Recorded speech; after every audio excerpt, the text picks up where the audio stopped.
سری میشه میسکین. به زبون فارسی نمیدونم چی بگم بتونه معنیشو بده، جاشو پر کنه. عمود خیمه رو عباس دیگه بعد از تو انداختم، قدش انقدر نبود داداش، اول فضلی که میشناختم. عباس کجاست اون قامت رنا، خجالت آبت کرد، تو رو شرمنده از روی سکینه و ربابت کرد، تو رو شرمنده از روی سکینه و ربابت کرد.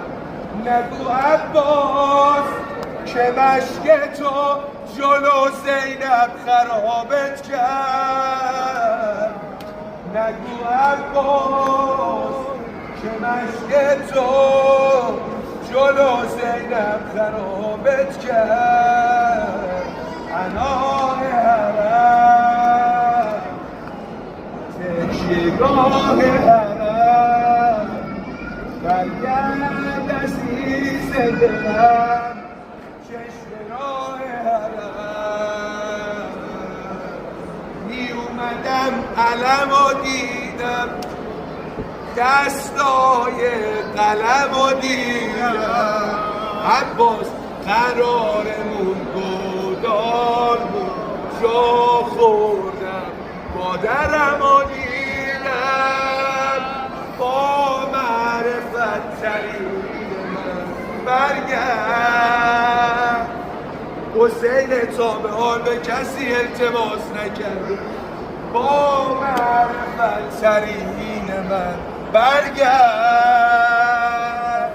دستو به محاسن گرفت عباس، روی منو زمین نزن برگرد. حسین داره میخواد ازت برگرد، آب نمیخواد کسی فقط برگرد. قرار حرم